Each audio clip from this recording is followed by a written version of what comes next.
donald trump ayaa markiisii ugu horreysay hortegay koongareeska maraykanka iyo weliba capital hill asagoo jeedinaya khudbad sanadeedka madaxweynaha waxqabadkiisa uga hadlo uu la horyimaado sanadka iyo baarlamaanka maraykanka ka hadlayo. dabcan saacadihii lasoo dhaafay ayay warbaahinta haysatay. marka soo dhawaada waa falanqayn doonaa qodobkaas xoo ayaan falanqayn doonaa. donald trump waa markii ugu horreysay ayuu tegay capital hill tan iyo markii taageerayaashiisa ay burburiyeen xafiisyadii iyo qolalkii iyo wixii meesha ku yaalay oo dhan. markaas ayaa ugu dambeysay oo weliba dadu asaga soo amray ay aad u jajabiyeen. waa xilligii madaxtinimada looga guulaystay, laakiin xalay si fiican iyadoo lagu soo dhoweeyey oo sidii uu ka qurux badan yahay ayuu tegey meeshaas ayuuna khudbadiisa ka qabsaday. khudbooyinkiisa waxyaaba macnaha inta badan dadka dimuqraadiga ama xisbiga dimuqraatiga uu ku qanacsanaa ma ahayn, laakiin republicanka ayaa xoogaa lamada dhihi kara xitaa intooda badan xoogaa aad ugu sacabtumayay asagoo aad uga hadlay arrimaha immigrationka, waa boolisiga soo kalootiga, arrimaha amniga, sidoo kale siyaasadiisa dibadda oo iiraan ay aad u hadlaysay, macnaha ganacsiga oo canshuuraad kala duwan uu soo rogayo weliba aad jaynaha ugu dhegnaa iyadan waa haysatay. yurub waxay ka mid tahay waxyaabaha uu aad uga hadlay. laakiin wax walba waxay isbedeleen markii lasoo gaaray minnesota iyo ilhaan cumar lasoo gaaray. ilhaan cumar ayaa indhaha ka tuntay, waa usoo noqon doonaa qodobkaasi. Pirates who ransacked Minnesota remind us that there are large parts of the world where bribery, corruption, and lawlessness are the norm, not the exception. Importing these cultures through unrestricted immigration and open borders brings those problems right here to the USA. And it is the American people who pay the price in higher medical bills, car insurance rates, rent, taxes, and perhaps most importantly, crime. We will take care of this problem. We're going to take care of this problem. We are not playing games. Delilah.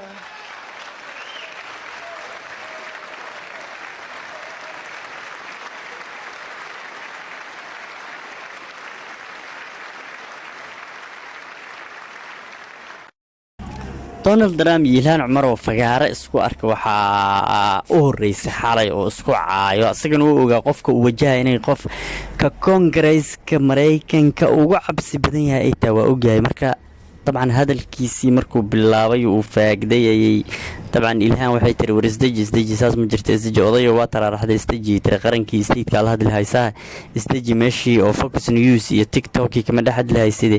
marka jawaabtiisa ayay siisay warbaahinta ayaa aad u hadaladiisa weyn iska dhicisay, macnaha maxaan ku raawayna ku aamusisay. ilhaan cumar macnaha way ku aamusisay. waxaa muuqata ilhaan cumar inay ka adkaatay donald trump muuqata. warbaahinta markii banaanka u soo istaagday oo waraysi la weydiiyey, hadaladii la weydiiyey waxay ku cadaysay in uu laayar beenlow yahay ninkan hogaamiyey dalka maraykanka, islamarkaana ay tahay inuu ceebtiisa dadka iskaga hor dhaqaaqay. tiri waa very serious killer, tiri nin dilaa waa markii arrimaha minnesota uu yidhi dadkan ka qaqabanayna. ilhaan cumarna waxay ka mid tahay xildhibaanadii koongareeska sida tooska ugu hor yimid inuu booliskii ice ku daadiyo qaybo ka mid a minnesota.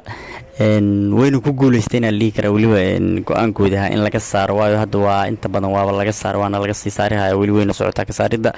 marka xalay wixii meeshaasi ka dhacay wuxuu isdhahay xoogaa caawa dad caddaanaad ku dhex haysataa, jaanisaa ku haysataa, ku qabso. asagoo weliba aad u bartilmaameedsanaa gacanta xitaa ku boonti garaynayay gabadhani.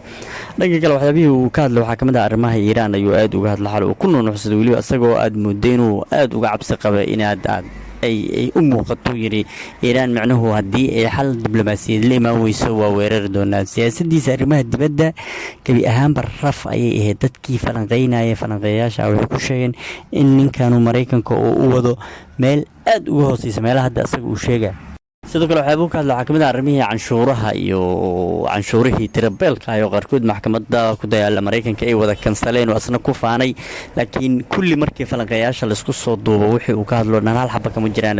madaxweyne beenlow dadkii hadda ku maadaysanayay maanta oo waxay leeyihiin waxa uu sheegay oo dhan hal xaba kama jiraan. shaqo abuur ma jiro, dadkii uu laayay, shaqooyinkii laga shaqay jiro qaarkood xeruuba kansaluba uu kala tiray. waxa uu sheegay hal xaba kama jirta waxa uu qabtay waxaa ka jirta dulmigii uu ku weeraray Venezuela madaxweynihii Maduro maskiinka uu kusoo qabtay ninkaasaa ka jira leer wax uu qabtay taasna waa sharci darro wax sharciyada uu haystay ma jirta le inta kale hal xaba kama jirto xisbigiisa Republican-kana xogaa waa uu ceeb qarnayeen mugayga xitaa uu yihiin ninkan inuu habaan yahay wax uu haay aysan jirin isla markaana uu bahdilay sharafta xisbiga ee soo noqoshada sanadkan golaha deegaanka iyo kansalka iyo dowladaha hoose iyo tartanka dhici doono inuu kabi ahaanba ka saaray qadka oo ay cabsi hadda ka qabaan sanadkan in banaanka lagu diro marka Donald Trump tabcan uu nin iska faanayay ayuu ahay warbaahinta qaar dhexdhexaadka sheegeen balse wax kale uu qabtay dalku kusoo kordhiyay ma jiraan sida canshuurihii tirbeelka asaga Jeynaha iyo Yurub isweydaarsadeen oo waxba uu ka keen waayo ultimate kusoo dhamaaday in la kansaro iyo in wada hadal laga kale oo kaliya wax kale oo dheeraad oo Mareykanka kusoo siyaadiyay mala ayaa la leeyahay dabcan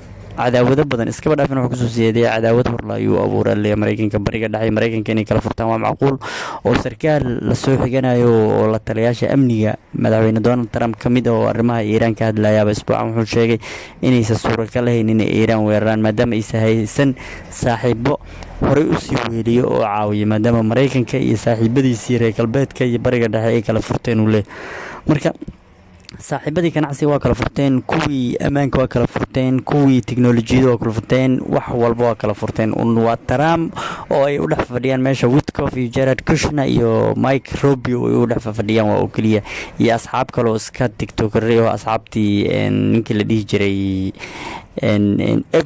asxaab Epstein file ay ku wada saaxiibeen ayaa u dhex fadhisa meesha moogay siyaasad Mareykan iyo diblomaasiyad caalami kuma hayo falanqayaasha ayaa marka waxay sheegayaan xaqiiqda qaraar inay tahay in maalmo adag iyo sanado adag ay ku soo socdaan madaxweyne Trump oo aanan macnaha qosolkan iyo sheekadan sii soconaynin ama Iiraan ha weerara ama yuusan weerarin adduunkana nidaamkii caalamiga ah kabi ahaanba uu burburay oo iyadu nafsadaanteedu Mareykanka markaan gacmaha la iska qaban doono cod fiirsan doonta inay jirin marka waxa leeyahay ninkan maalmo adag ayaa ku soo socdo adduun kala haraadsan ayuuna dhexda ka joogaa oo kala tagay marka waa la arki doonaa wuxuu Mareykanka ku soo kordhiyay la leeyahay oo kaliya mugi hadda waxa uu sheegay hal xabka ma jirto waxyaabaha qaarna awoodiisa wax ka dheeraad ayuu bilaabay inuu Mareykanka ku dhaqo waana laga diidan yahay